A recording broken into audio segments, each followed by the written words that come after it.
exploring one place I remember exploring myself. Do you remember when we were younger? We back like it wasn't on our property, like behind our property in a kind of a cow field, I guess is what it was. There was a house, an old abandoned house, an old abandoned barn, Old style. old style.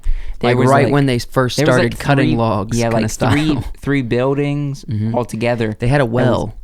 Yeah, There was a well in the ground Yeah. that went down into the ground, not like a modern well. It was like a hole in the ground. Yeah.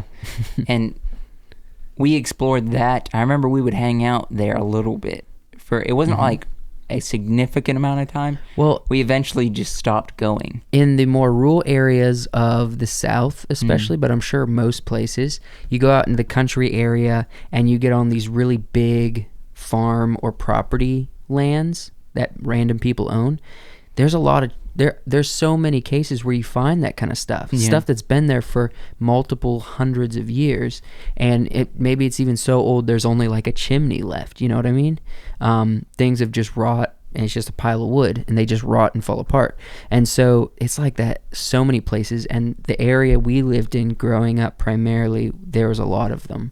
I mean, Yeah. there was one in particular that was more what's the word? Abandoned? Inspectable, I guess. I don't know. Intact. Intact, I guess, yeah. Enough for Intact. us to enjoy the process of discovering it or, looking at it.